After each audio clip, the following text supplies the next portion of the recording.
Bonsoir à tous, bienvenue dans Entre deux News. Ce soir, 3 temps forts pour décrypter l'actualité ivoirienne à 6 mois de la présidentielle, à 5 mois de la présidentielle ivoirienne d'octobre prochain.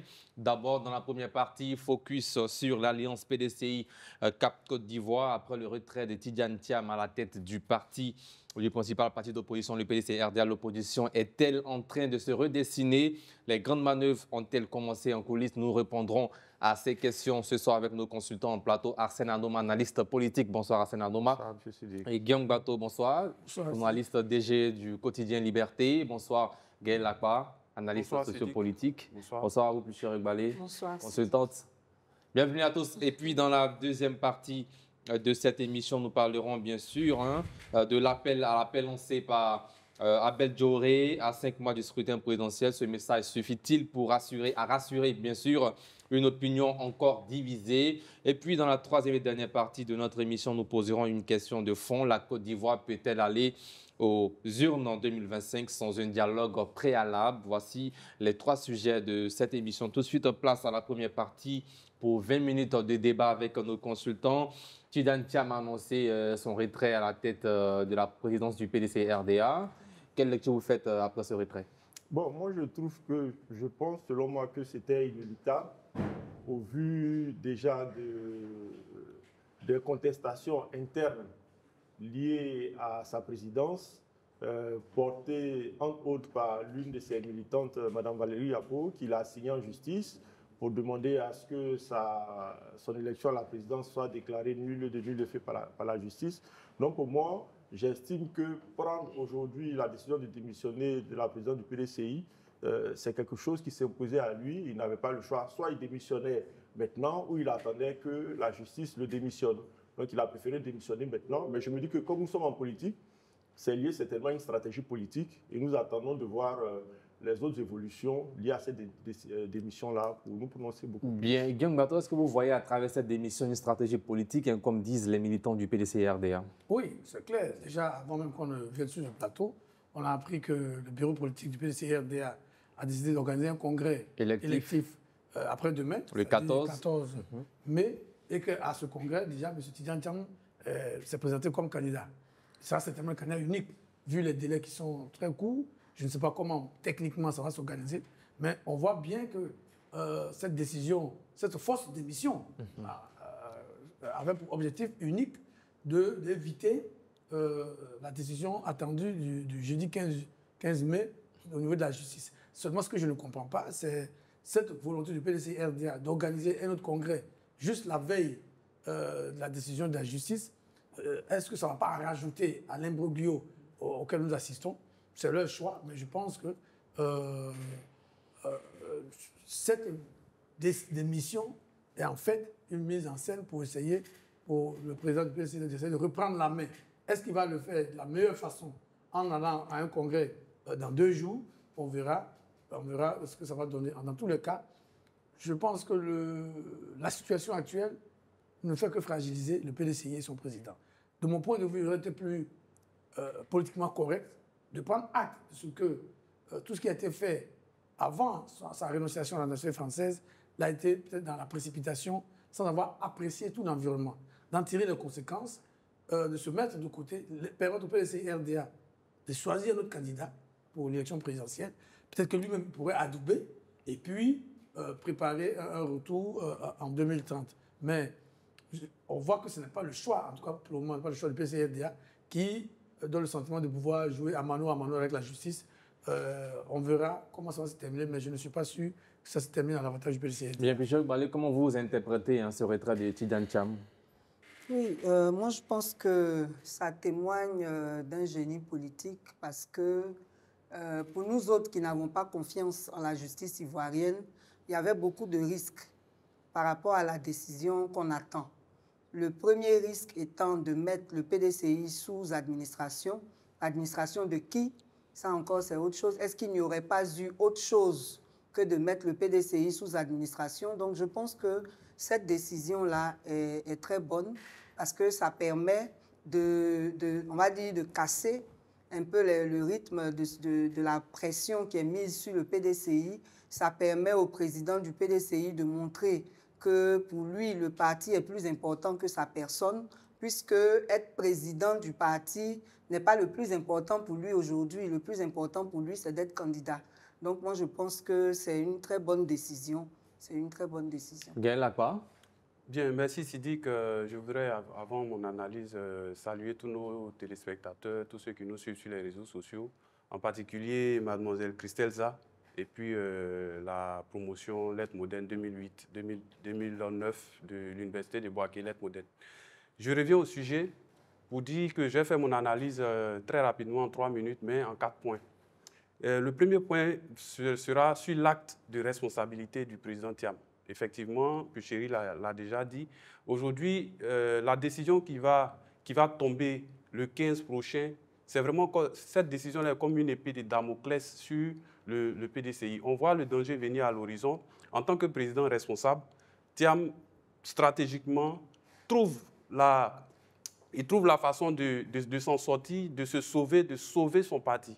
Donc, il ne se met pas en avant pour s'arc-bouter à cette présidence-là, mais il finit par trouver une technique pour pouvoir s'en sortir. Il le dit bien, c'est un choix stratégique. Et au deuxième point, ce choix-là, il ne va pas carrément. Il devient un président délégué, ce qui lui permet de se repositionner juridiquement pour pouvoir toujours avoir la même mise sur les décisions politiques. Et puis on vient à au troisième point de mon analyse, c'est que cela lui donne encore une occasion de restructurer en interne le PDCI. Parce que qu'on soit tous conscients, ça a été dit plusieurs fois depuis la présidence du président Thiam, depuis qu'il est venu, il y a eu beaucoup de couacs quand même dans le fonctionnement du PDCI. Donc là encore, ils ont une occasion d'aller redynamiser, d'aller faire d'apporter du sang neuf. Et puis, dernier élément, c'est une manœuvre aussi qui redore son blason au plan international. On sait que l'un des éléments les plus forts de Thiam, qu'on le dise ou non, c'est souvent on parle de ses réseaux internationaux. Donc, il donne l'image à l'international de quelqu'un qui n'est pas arc-bouté à son poste et il peut laisser carrément le parti sans qu'il y ait une crise. Donc, voici ce que je peux dire d'entrée de jeu à ce sujet. Est-ce que ce retrait a des conséquences sur l'unité au sein du PDCI-RDA? L'unité, mais il faut reconnaître que depuis le décès du président Bédié et la prise en main du PDCI par le président Thiam, le PDCI est relativement divisé. Il y a la faction Billon, il y a Mme Valérie Yapo qui a signé Thiam en justice. Donc, il y a toujours des bisbilles au sein du PDCI. Donc, le PDCI n'est pas un ensemble homogène. Le PDCI connaît des frictions internes. Et toutes ces frictions-là sont liées à la façon, je dirais, cavalière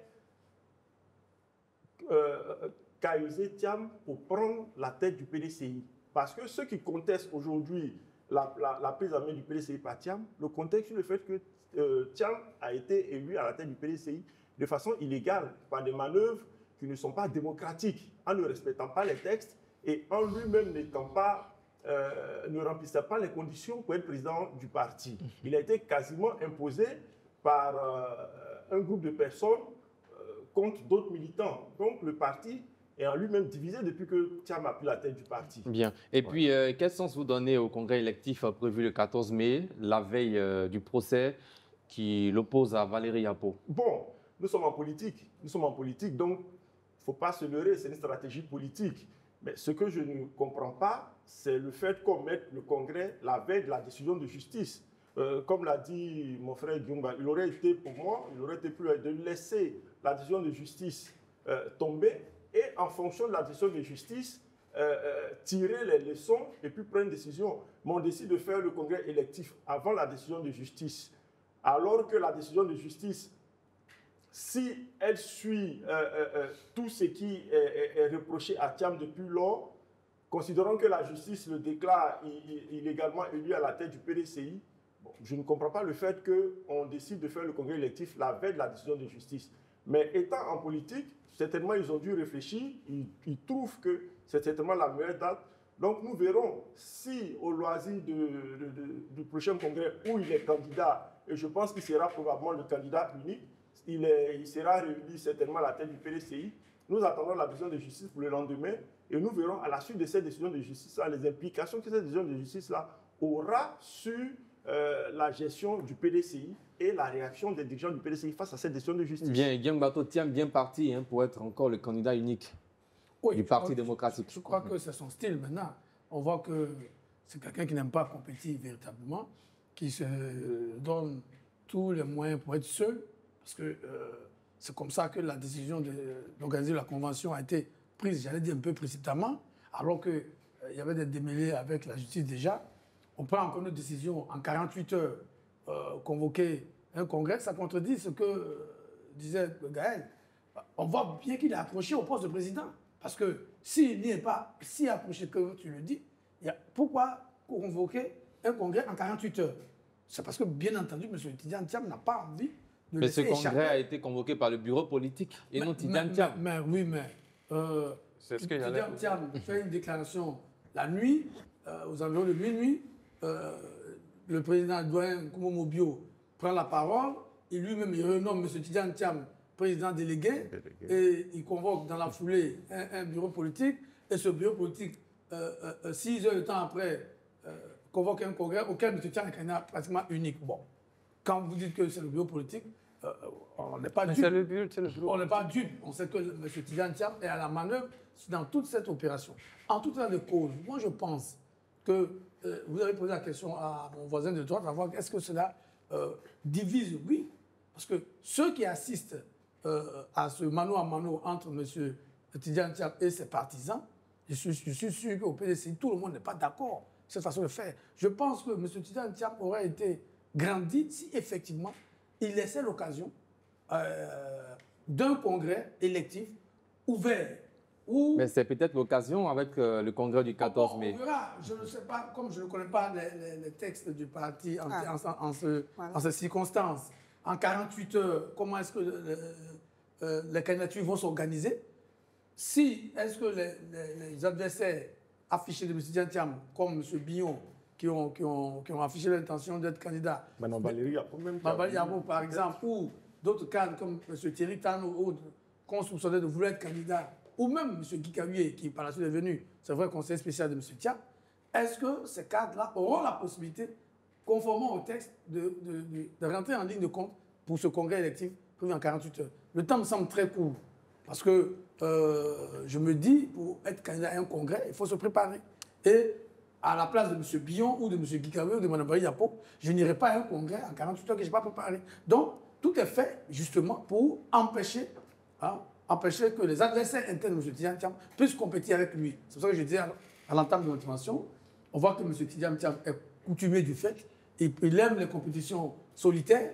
Bon, bien à lui. J'espère seulement que tout ce travail de cache-cache avec la justice et avec les textes sont partis, ne faut pas se retourner contre le PDCI in fine. Parce que déjà, il y a deux problèmes. Le premier problème, c'est que M. Thiam n'est pas inscrit sur la liste électorale. Et que de ce fait, il ne peut pas être candidat. Il y a le second problème, la présidence du parti qui essaie de régler dans l'urgence avec le congrès qui vient mercredi prochain. Dans ces deux cas, est-ce que cela va arranger le PDCI? Est-ce que ça va permettre au PDCI d'être présent au rendez-vous d'octobre 2025? J'en doute fort, mais bon, je leur souhaite bonne chance. Bien, Chérif Bali, est-ce que pour vous, selon vos analyses, il serait bien séant que Thiam parte à ces élections et élections, bien sûr, à la présidence du PDCI-RDA? Oui, avant de répondre à cette question, j'aimerais revenir sur 2 points qui ont été relevés. Le premier, c'est que jusqu'à présent, le président Thiam a été régulièrement élu président du PDCI. On connaît le score à la Convention également. Donc, on ne peut pas prétendre qu'il y ait eu de manœuvre pour le maintenir au pouvoir ou bien pour qu'il soit candidat. La deuxième chose, c'est qu'il ne faut pas faire d'amalgame. Le fait qu'aujourd'hui, le poste de président du PDCI soit vacant et que le bureau politique ait décidé de convoquer un congrès dans les 2 jours, tant que ça respecte les textes du PDCI, je pense qu'il n'y a pas de problème. Et l'amalgame qu'il ne faut pas faire, c'est celui entre l'élection du président et le choix des candidats. C'est vraiment 2 choses différentes. Ce n'est pas parce que quelqu'un n'est pas président du PDCI qu'il ne peut pas être candidat. D'autant plus que jusqu'à présent, le président Thiam est exclu de l'élection tant qu'il n'y aura pas de RLE 2025... Mais il dit qu'il n'y a pas de plan B. Oui, oui, c'est ce que j'en arrivais. Partagé par le parti. J'en arrivais, je disais que officiellement, il ne peut pas être candidat parce qu'il n'est pas sur la liste électorale. Mais le PDCI dit qu'il est son candidat. Donc, s'il n'y a pas de RLE 2025 et qu'il n'y a pas non plus de dialogue politique qui permette à tous ceux qui ont été exclus d'être candidats, forcément, le PDCI sera obligé de convoquer une convention pour se choisir un autre candidat. Donc, l'élection dont on parle maintenant de présidence du parti n'est pas à confondre avec le choix du candidat. Donc, ce n'est pas le lieu de parler de M. Billon ou de tout autre candidat. C'est aussi l'occasion pour des candidats, comme, disons, des cadres comme Billon, de se présenter à cette candidature interne au PDC-RDA. Oui, dans tous les cas, c'est ce que je disais. Tant que le PDCI n'a pas enfreint à ses textes, bon, il n'y a pas de problème. Maintenant, s'il est avéré que organiser ce congrès précipitamment est contre les textes du parti, bon, il y a lieu de se plaindre. Parce que nous, on est toujours là pour défendre les textes. Merci bien. Guillaume Bateau, après, Gaël Lagba. Oui, j'ai évoqué le nom de M. Billon parce que la première élection qui a vu M. Thiam arriver à la tête du PDC-RDA a eu lieu en décembre 2023. Et en ce moment, selon les textes du PDC-RDA, M. Billon ne totalisait pas les 10 années de présence. M. Thiam. Non, M. Billon. Mais M. Thiam, bon, il a fait des arrangements, mais ce n'est pas ça le sujet de mon intervention. J'ai dit M. Billon, en ce moment, mais comme aussi M. Thierry Tabo, d'autres cadres qui auraient bien voulu compétir, et en décembre 2023, ils ne totalisaient pas les 10 ans de présence au bureau politique. En mai 2025, si ils totalisent les 10 ans de présence au bureau politique. Ce qui veut dire quoi? Ce qui veut dire que si M. Thiam démissionne aujourd'hui, que la présidence est vacante, comme le dit Mme Ballet, on devrait pouvoir reprendre tout le processus avec des candidats aujourd'hui qui remplissent les conditions. C'est ça que je dis. Est-ce que organiser le congrès dans les 48 heures peut permettre à ceux qui remplissent aujourd'hui les conditions, qui ne remplissaient pas il y a 2 ans, de compétir avec M. Thiam? C'est ça la question que je pose. Bien. Oui, mais ça n'a pas de rapport puisque le congrès, c'est pour désigner le président du parti. Ce n'est pas pour désigner des candidats. Merci. Donc, on est d'accord. Merci, Guillaume Bateau. D'autres cas peuvent vouloir compétir pour être président du parti. Il n'est pas exclu qu'ils le fassent. Bien. Alors, Gaël Lagba, réaction après avoir écouté les différentes analyses? Bon, je souris parce que j'ai venu à ce que Hassen Anouma a dit tout à l'heure. Je pense qu'il a été quand même un peu trop fort quand il utilisait ces mots. Il a parlé de façon cavalière de prendre la tête du PDCI. Thiam serait... Allons-y doucement comme nous sommes pressés. Allons-y doucement. Que Thiam se serait imposé, tout ça. Mais qui est Thiam? Je pense que c'est du même Thiam qu'il est reproché d'avoir été à l'extérieur du pays plus de 20 ans, qui ne se soit pas intéressé à la politique en Côte d'Ivoire, qui ne se soit pas intéressé aux affaires intérieures du PDCI.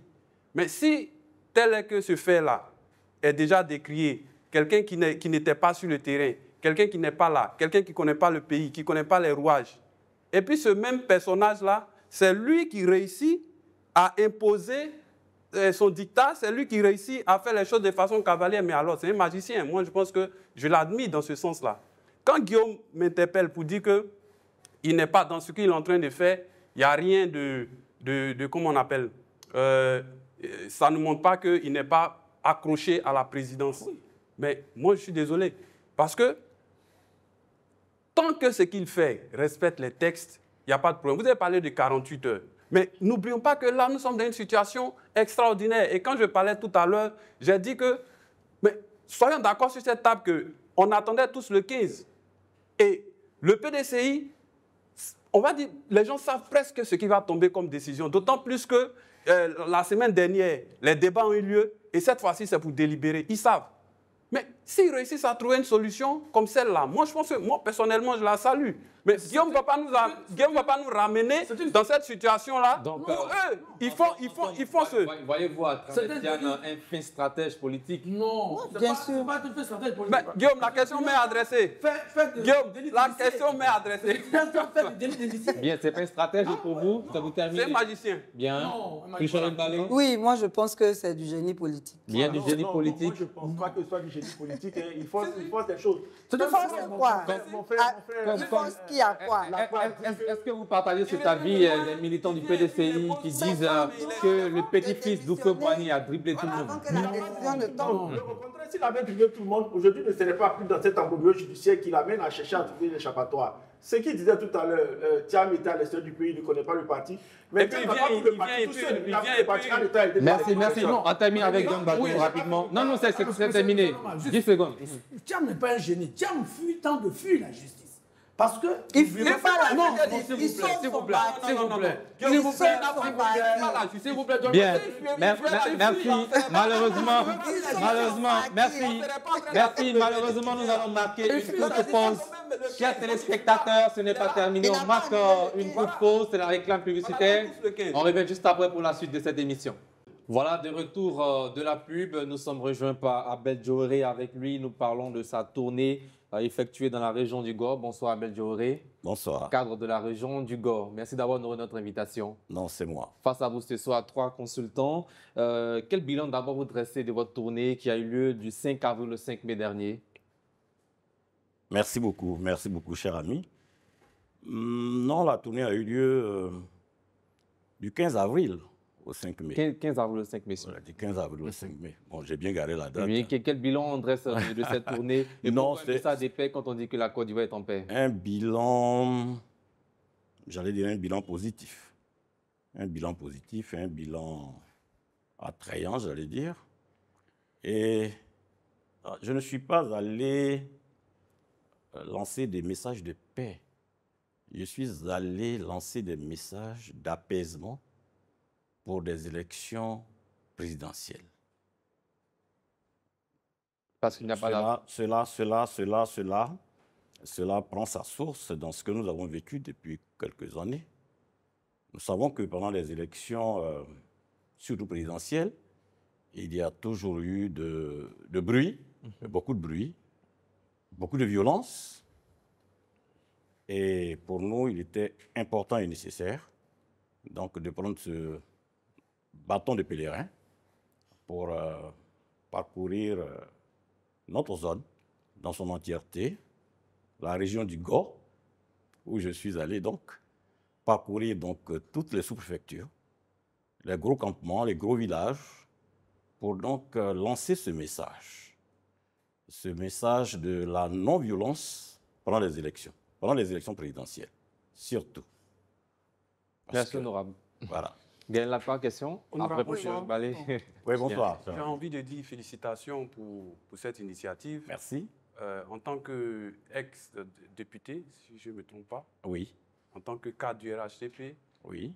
Ma question est la suivante. Comment appelez-vous à la paix alors que vous faites cette initiative-là, alors que vous êtes bien conscient du fait qu'il y a un problème au niveau de la révision de la liste électorale, ce que les partis d'opposition soulèvent tout le temps.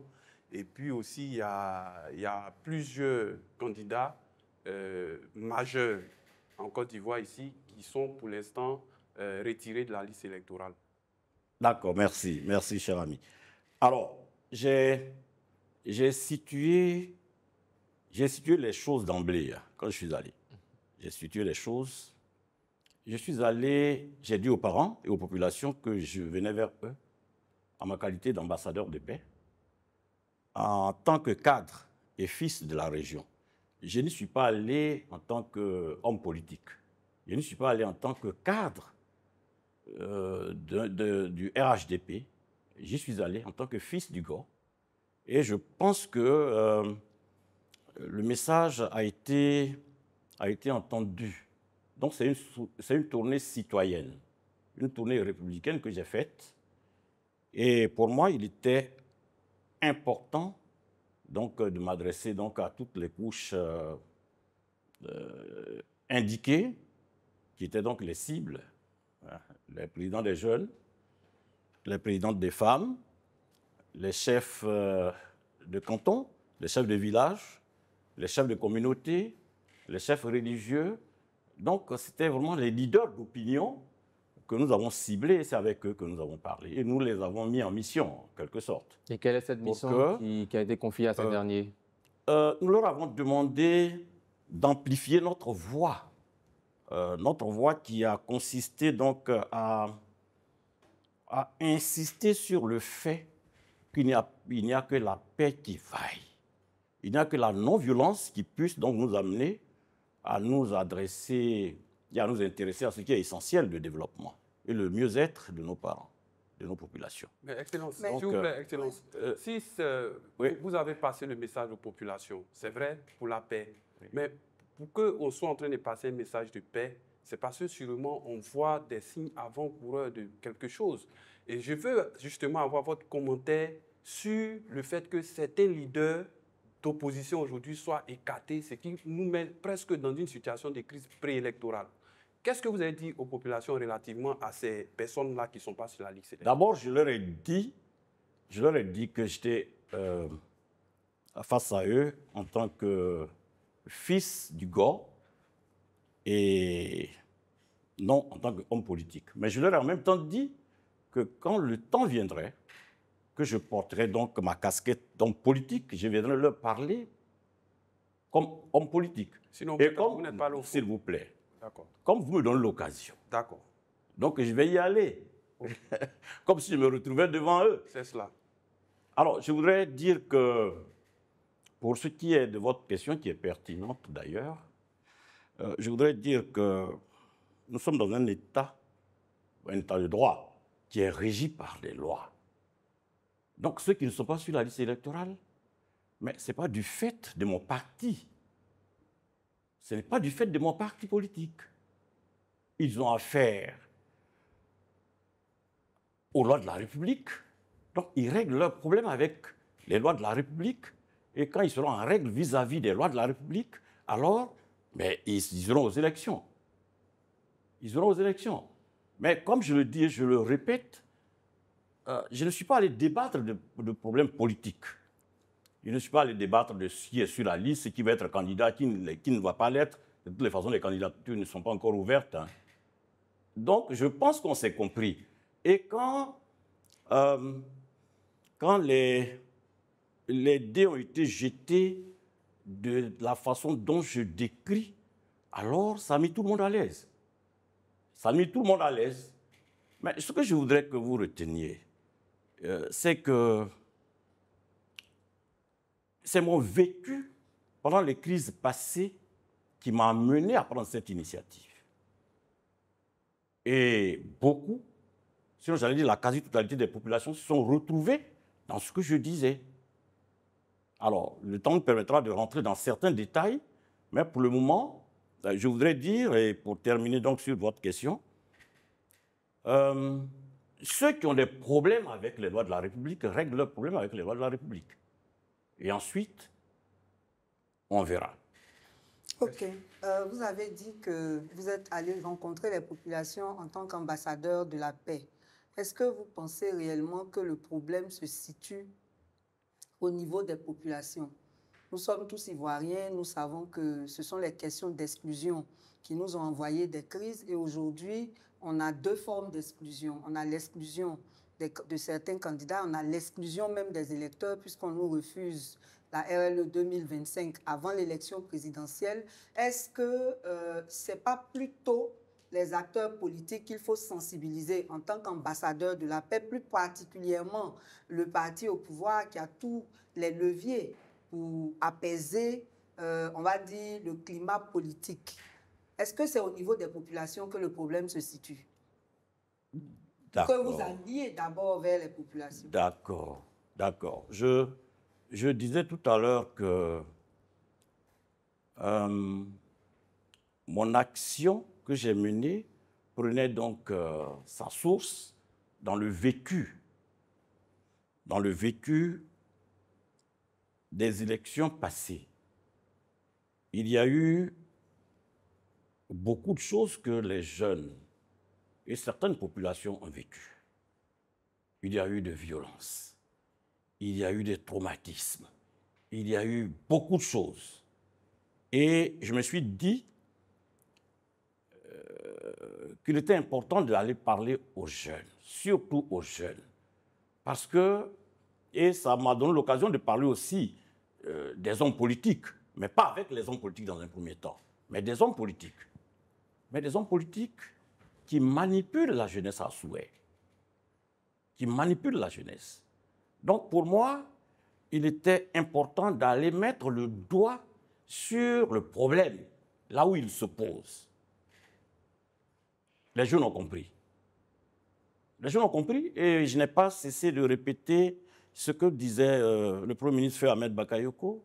Il dit, vous les jeunes qui nous suivez, qui vous battez pour nous,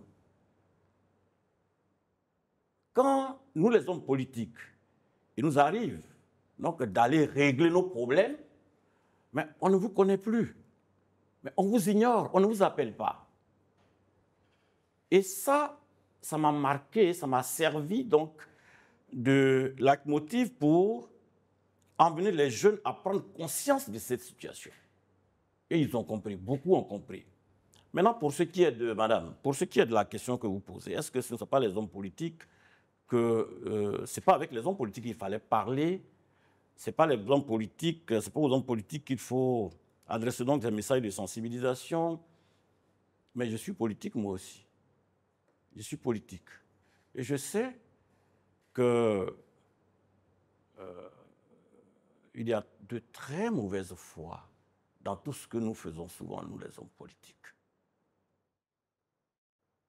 Quand les problèmes se posent de façon réelle, on préfère se servir de la manipulation pour cacher les réalités et aller donc dans des, comment je vais dire ça, dans des prises de position qui ne sont pas donc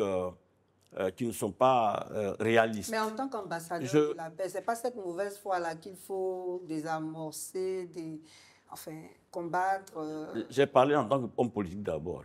Maintenant, ambassadeur de la paix, là, on va revenir là-dessus. Donc, je disais, c'est cette mauvaise foi, qu'il faut donc mettre en exergue vis-à-vis des jeunes. Les hommes politiques qui viennent vous parler, qui viennent tronquer la réalité, là, ne les suivez plus, ne les écoutez pas.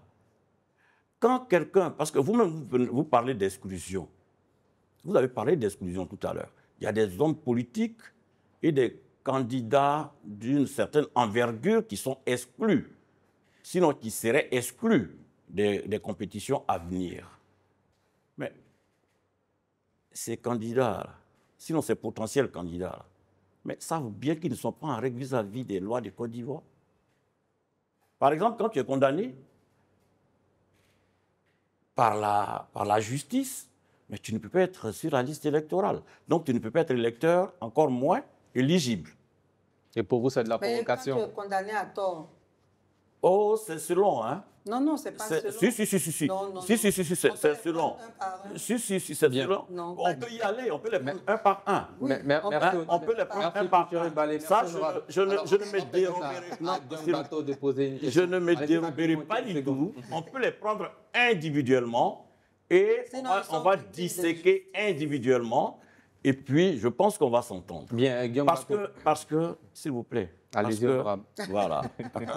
C'est important parce que la mauvaise foi est la chose la mieux partagée en politique, c'est ce que quelqu'un a dit. Et cela se voit tous les jours. Cela se voit tous les jours. Donc, nous autres, nous avons pensé qu'il était important d'aller dire à nos jeunes frères, non, mais ça, on l'a déjà compris. Ceux qui, hier, vous ont dit de faire un certain nombre de choses. Quand, entre griffes, comme le disent les jeunes, quand le Gbangban s'est levé, vous ne les avez plus vus. Il n'est pas aujourd'hui nécessaire que vous vous mettiez encore dans ces situations compliquées. Beaucoup ont compris. Il y a quelque chose. Merci.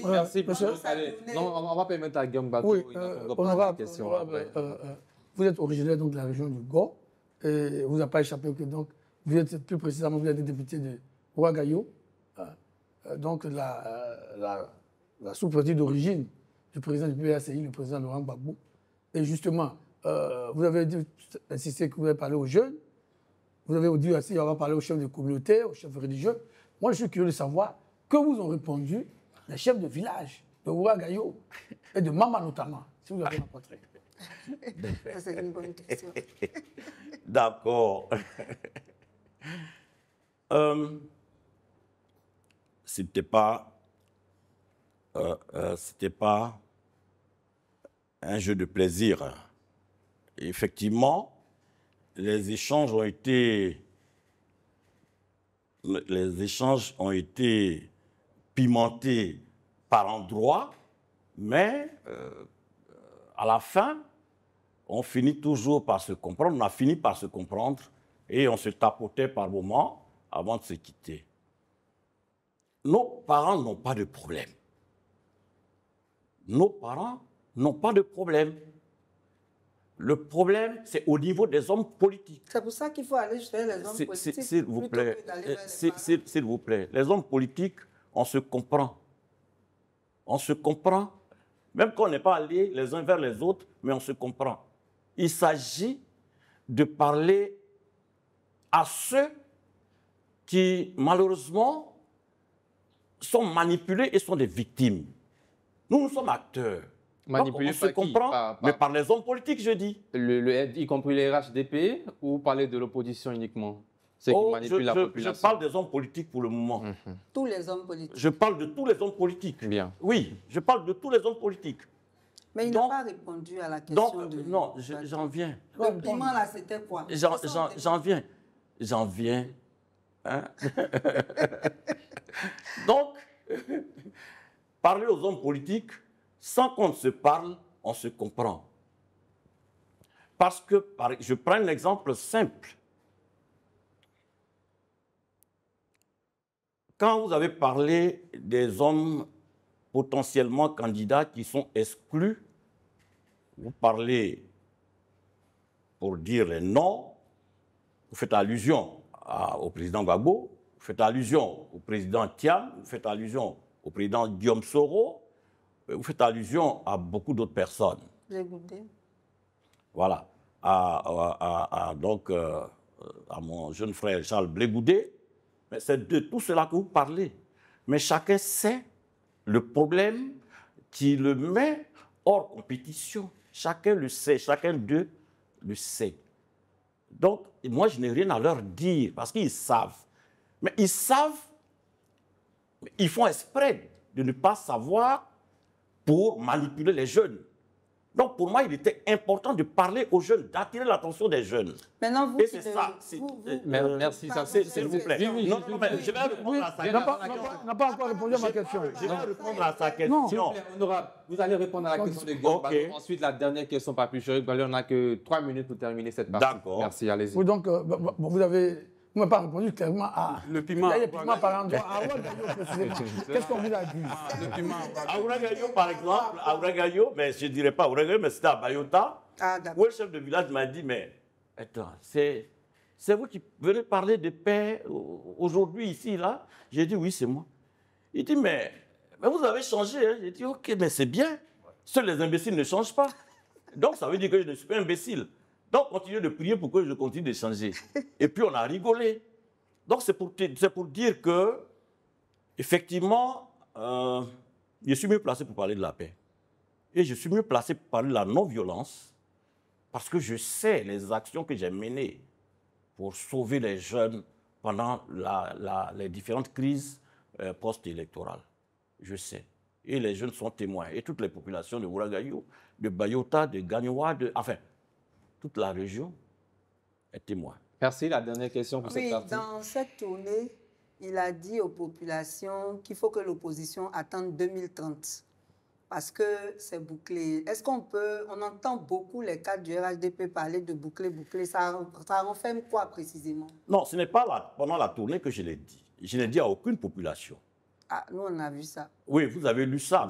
Je vais vous dire, c'est moi qui ai dit. D'accord. Donc je vous dirai dans quel contexte je l'ai dit. Et dans quel endroit? Et dans quel endroit je l'ai dit. Cela, je l'ai dit dans mon salon. Ah bon? Oui, je l'ai dit. C'est arrivé sur le... Oui, puisque j'ai fait une conférence de presse. J'ai fait le point de la tournée. Donc, après qu'on ait donc parlé de la tournée, de l'aspect tournée, sensibilisation, je vais dire pacification et autres, les journalistes, bon, comme vous le savez le faire, ont débordé. C'est notre métier. Voilà, oui, justement. Donc, ont débordé et ils ont évoqué des questions politiques. Voilà dans quel contexte j'ai donc parlé de 2025 qui est bouclé, mais c'est bouclé. Comment est-ce que c'est bouclé? C'est ce qu'on veut comprendre. Mais qu'est-ce qui vous fait dire que c'est bouclé? il vous faut quel dessin pour le savoir? Mais si vous voulez quel dessin? Comment on peut comprendre? En quoi est-ce que c'est bouclé? Mais l'opposition n'existe que de nom. Ils ne sont pas sur le terrain.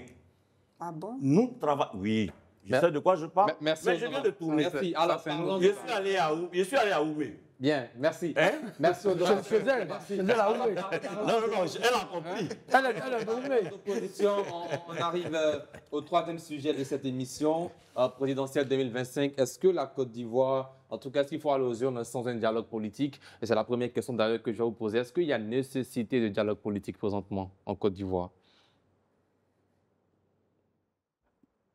Il y a eu combien de phases de dialogue? 5 phases. Bon, vraiment, 1, 2, 3 jusqu'à 5. Bon, Et l'opposition demande encore des dialogues politiques. La société civile aussi. Également. D'accord, on va ajouter la société civile. L'opposition et la société civile. Comme s'il y avait une différence pour certains. Bon. Il y a une grande différence. C'est ceux qui pensent qu'il n'y a pas de on va répondre à la question. Vraiment, on ne va pas dévier la question. Non, je ne vais pas dévier. Revenons donc à la question. Bien. Et c'était quoi la question? Est-ce qu'il y a nécessité de dialogue politique aujourd'hui en Côte d'Ivoire? Bon, nous sommes à 5 mois des élections présidentielles. Nous avons assez discuté, dialogué. À quel moment? À quel moment? Oui. À quel moment qu'on a discuté dans ce pays-là? Oui. Mais on n'est pas dans le même pays. Certainement. On n'est pas sur la même planète. Certainement. À quel moment on a discuté? Mais depuis le Premier ministre Amadou Gon, en passant par le Premier ministre Ahmed Bakayoko, vous savez, en passant, s'il vous plaît.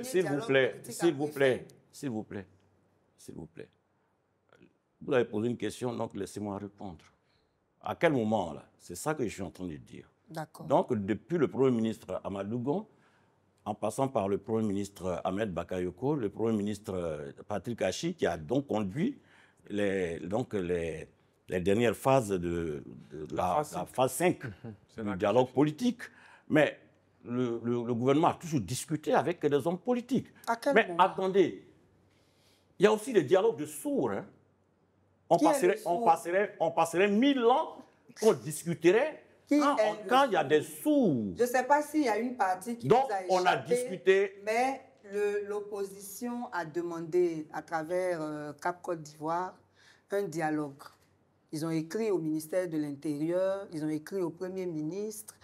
Il n'y a pas eu de réponse. On leur demande de s'adresser aux institutions. Alors qu'il s'agit de s'asseoir autour d'une table pour que toutes les parties discutent des questions qui pourraient être source de conflit afin d'être sûrs d'aller à des élections apaisées. Le dernier dialogue est fini en mars 2022. Donc, quel dialogue il y a pour qu'il y ait dialogue de sourds? Il n'y a même pas de dialogue pour qu'il y ait dialogue de sourds. Est-ce que vous avez lu les différentes dispositions de la phase 5 du dialogue? Bien sûr. Du dernier dialogue. Il y a un comité de suivi même qui était prévu, qui n'a jamais fonctionné. Le comité de suivi qui a été... Le comité de suivi était présidé, sinon devrait être présidé par le ministre de l'Intérieur et de la Sécurité. S'il vous plaît. Vous prenez les différents points de ce dialogue. Il y en a qui ont été appliqués. Lesquels? Les exilés sont rentrés. Ah bon, votre ancien patron est encore en exil? Hein? Les exilés... Non, attendez, il y a des exilés, non, j'ai pas dit je dis des exilés sont rentrés, j'ai pas dit tous les exilés. Non, des exilés sont rentrés. Mais il faut que tous les exilés rentrent. Mais ça dépend aussi de la volonté de chacun. Non, ça dépend aussi de la volonté de chacun. On ne peut pas obliger quelqu'un qui se sent bien en exil de rentrer. On ne peut pas l'obliger. Merci, honorable. Ah si, Merci, si, honorable. si, si. Il y a des exilés, économiques. Il y a des exilés économiques Merci. et il y a des exilés Merci, honorable. volontaires, Alors, politiquement. réaction Donc, voilà. Est-ce que pour vous, il y a une nécessité de dialogue politique? Ouais, je pense que, j'ai souvent dit ici sur votre plateau, il faut que les Ivoiriens sachent ce qu'on veut. Ou on veut discuter, ou on veut se bagarrer. J'ai toujours pris l'exemple de nos amis PPACI qui se faisaient appeler avant Gbagbo ou rien. À la fin de la crise post-électorale, en 2013, quand le président Affi N'Guessan, par exemple, c'est un cas parmi d'autres, est sorti de prison pour dire discutons avec le gouvernement pour régler les problèmes qui se posent. Les exilés, les gens qui avaient leur maison occupée, les gens qui étaient en prison, etc., etc. Les gens ont dit non, qu'ils ne veulent pas discuter. Alors, l'honorable et Mme Balé étaient en train d'échanger sur les phases du dialogue politique. Même s'ils ont fini après par rejoindre le dialogue politique, poser les problèmes. Mais s'ils avaient écouté ceux qui lui avaient demandé de discuter depuis 2013, je crois qu'on a gagné du temps. Parce que le problème qui se pose aujourd'hui, c'est que nous sommes, on parle de 5 mois, mais nous sommes à 4 mois en réalité. Même si on était à 2 mois. Non, s'il vous plaît. On ne peut pas faire les choses selon votre bon vouloir. Ce n'est pas une affaire de bon vouloir. Nous sommes dans un pays. on ne peut peut pas faire faire. S'il vous plaît. Je dis, on ne peut pas faire les choses selon les bons vouloirs. Nous sommes à 4 mois. Nous sommes à 4 mois des élections. Je pense qu'il ne faut pas qu'une catégorie d'Ivoiriens croit que c'est son agenda qui va être mis en œuvre par les autres. Merci. Il n'y a pas d'élection. Il n'y a pas d'élection.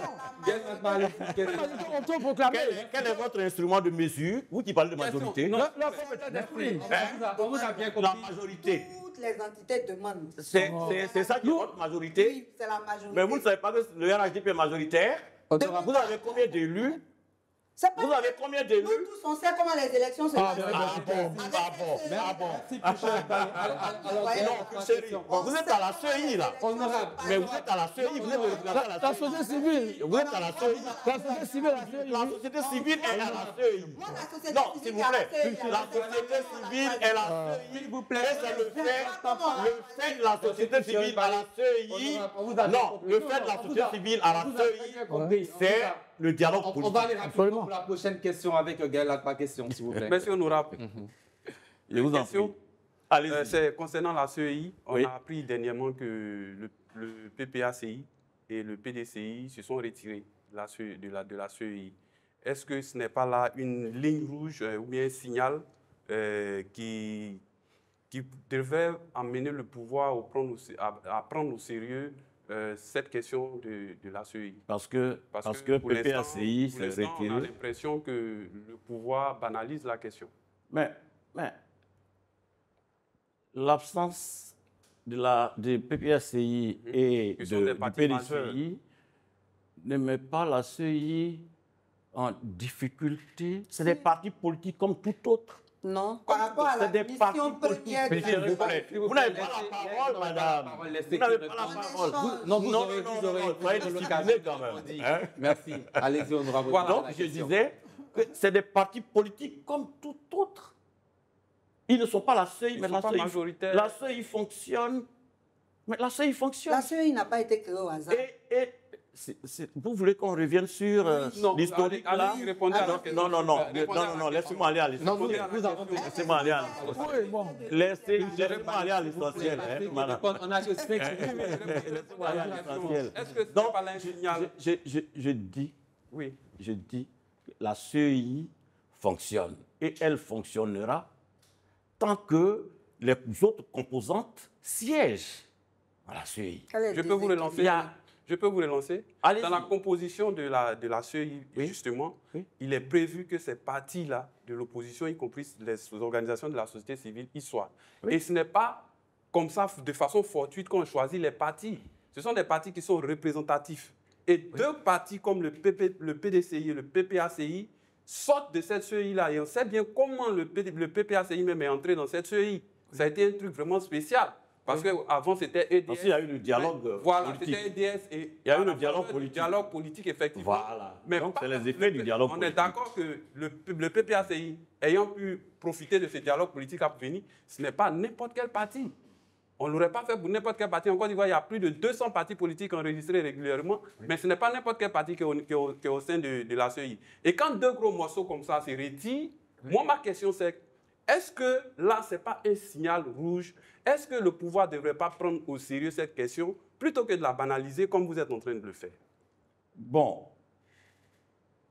la présence du PPACI et du PDCI au sein de la CEI, négligeable. L'absence du PDCI et du PPACI au sein de la CEI, c'est un non-événement. Parce que la CEI continuera de fonctionner et elle fonctionne bien. J'ai ma réponse. Et très bien. J'ai ma réponse. Bien. Puis Chérif Ballé, vous avez maintenant l'occasion de prendre la parole. Oui, j'ai l'impression que l'honorable oublie la raison même pour laquelle la CEI a été composée de toutes les parties.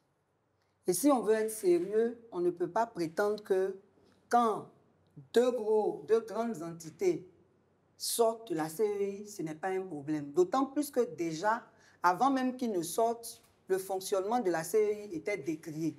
Donc quand ils sortent, il y a un déséquilibre qui fait que la CEI n'inspire plus la confiance qu'elle devait inspirer pour organiser les élections.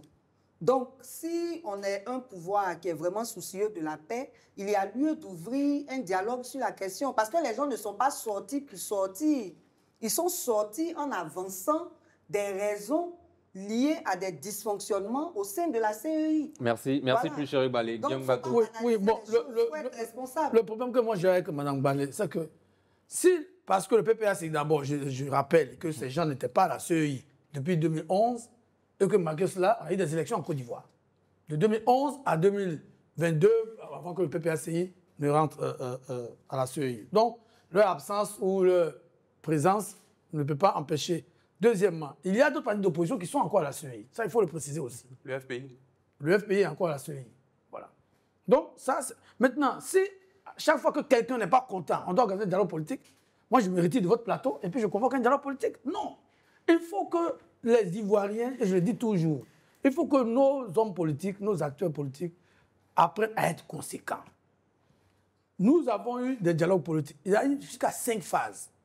On peut leur conseiller le fait qu'ils veulent discuter, parce que c'est toujours bon de discuter et de trouver des terrains d'entente. Mais le problème que nous avons aujourd'hui, c'est que nous sommes à 4 mois des élections. Et que si vous faites, sur leur conseil, qu'on fait un dialogue politique aujourd'hui, à partir du 15, nous sommes aujourd'hui le 12 mai 2025. Les dialogues politiques, généralement, ça prend entre un mois et demi. Mais Guillaume. Je viens. Et que nous sommes 12 mai, jusqu'à fin juin, nous faisons un dialogue politique. À quel moment nous mettons en œuvre les résolutions du dialogue politique et à quel moment nous allons... Parce que la date constitutionnelle, nous ne pouvons pas... S'il vous plaît. Avec le 25 octobre, on ne peut pas reculer cette date. Merci beaucoup. Vous avez 2 minutes pour terminer. Ce sera en même temps votre mot de fin sur la question. Je voudrais rappeler, surtout à Pulchéry, je voudrais rappeler que le faux chantage ne marchera pas. Ce n'est pas un chantage. Non, s'il vous plaît. Mais ce n'est pas un chantage. S'il vous plaît. Mais s'il vous plaît. Non, le mot, c'est moi qui l'emploie. Non, s'il vous plaît. Je dis que les crises artificielles et les faux chantages ne peuvent pas marcher. C'est des crises artificielles. Oui, c'est mon point de vue. Ça n'engage que moi. Bien sûr. Et c'est partagé par beaucoup de personnes. Parce que nous nous rendons compte que cette posture que vous avez, c'est pour créer donc des crises artificielles, pour aller au-delà donc des dates constitutionnelles, pour réclamer demain une transition. Mais ça ne peut pas marcher. On connaît là où vous vous cachez, là, nous on dort là-bas, donc on connaît ça. Dans tous ça les ne cas, peut pas. on est Non, s'il vous plaît, Ivoiriens, s'il vous plaît, on va voir s'il vous plaît. on va nous Merci. mener. Non, c'est Allez, une minute. On va voir, ça va nous les faux chantages là ne peuvent pas prospérer. C'est pas Ça ne peut pas dénuder prospérer. les problèmes pour faire Ça ne, autre non, chose. madame, C'est pas ça ne peut pas prospérer. Vous êtes encore plus irresponsable. Mais non, vous, c'est pas nous dans qui dirigeons le l'opposition. pays. S'il vous plaît. C'est les dirigeants qui sont les plus Vous avez irresponsables. dirigé ce pays. Et votre responsabilité, votre irresponsabilité nous a conduit là où on était, d'où on est sorti. Donc on doit aller en Donc, s'il vous plaît, les faux chantages ne peuvent pas prospérer. Et, cher ami, la CEI se porte bien. Il y a des gens qui n'avaient jamais suivi depuis 2010-2011 les recensements électoraux lancés par la CEI, et les recensements ont eu lieu. Il y a eu vote dans ce pays-là depuis 2010-2011. Ils n'existaient pas sur la liste électorale. Leurs militants n'existaient pas sur la liste électorale. Si aujourd'hui ils se réveillent de leur sommeil et qu'ils veulent participer aux jeux politiques, ils sont les bienvenus. Mais leur chantage ne peut pas passer. Merci honorable. Place Merci. maintenant à la rubrique le carton rouge. Voilà le premier carton de cette semaine avec Gaël Lacroix. Carton rouge au district autonome d'Abidjan. Je vais citer aussi le ministère de la Santé et je crois le ministère de la Solidarité. Tout ça, ça prend en compte plusieurs entités. Je veux parler des malades mentaux, des fous dans les rues. Honnêtement, ça pilule un peu partout dans les rues d'Abidjan depuis un certain moment. On ne sait pas d'où ils viennent. Mais vous pouvez être comme ça dans un véhicule, vous voyez quelqu'un tout nu. Vous pouvez être à n'importe quel endroit, ils peuvent agresser. Et imaginez-vous quand on est surtout avec des enfants de 6 ans, 7 ans, voire des personnes âgées comme ça, nues dans les rues, vraiment ça peut les atteindre psychologiquement. Il faut vraiment qu'on fasse l'effort de pouvoir prendre ces gens-là, les emmener vers des centres spécialisés, parce que parmi eux, il y en a qui sont récupérables. Seulement, souvent, ils se perdent, les familles même ne les retrouvent pas. Donc, je fais un carton rouge, mais c'est un cri d'alerte pour qu'on essaie de régler cette situation-là. C'est un problème social. Merci. Prochain carton avec Fulchéric Balé. Oui, mon carton rouge va à la CEI et au gouvernement de Côte d'Ivoire qui, lors du dernier Conseil des ministres, a validé la modification de l'article 51 du Code électoral. Normalement, selon le protocole additionnel de la CEDEAO sur la démocratie et la bonne gouvernance, on ne modifie pas la loi électorale 6 mois avant l'élection présidentielle. Nous sommes à 5 mois et c'est en ce moment-là que la CEI propose cette modification. Il faut qu'on arrête avec les violations des textes dans notre pays. Merci. Guillaume Bateau, carton rouge. Oui, mon carton rouge va à tous ces motocyclistes que nous voyons un peu sur le district d'Abidjan, qui ne vraiment respectent pas le code de la route, qui ne respectent pas le minimum de prudence sur nos routes. C'est vrai que je crois que le ministère du Transport a annoncé qu'ils vont être interdits de fréquenter un certain nombre d'axes routiers. Dans le boulevard Fouet-Boigny. Voilà, mais vraiment, il faut que toutes les autorités, qu'elles soient policières, du ministère du Transport, accentuent leur contrôle sur ces engins en 2 roues qui, malheureusement, chaque jour occasionnent des pertes en vie humaine. Merci. Honorable, carton rouge en 30 secondes. Mon carton rouge va donc à tous ces hommes politiques. À tous ces hommes politiques qui manipulent la jeunesse, qui se servent de la jeunesse, qui instrumentalisent la jeunesse pour atteindre donc leur but. Voilà. Merci. La dernière rubrique de cette émission, c'est le chiffre du jour. Le chiffre du jour, c'est 15. La décision du tribunal de première instance d'Abidjan sera donnée ce jeudi 15 mai, prolongeant ainsi l'incertitude autour de la présidence de Tidjane Thiam, l'ancien président du PDCI-RDA.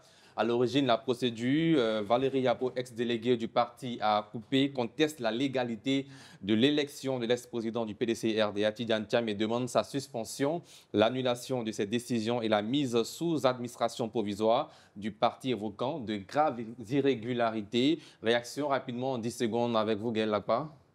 Bien, disons, nous, on en a presque parlé dans la première partie de l'émission. C'est la démission du président du PDCI. Aujourd'hui, juridiquement, je ne sais pas à quoi on s'attend demain, mais le PDCI, à leur niveau, ils ont fait ce coup stratégique-là, justement à cause de cette décision.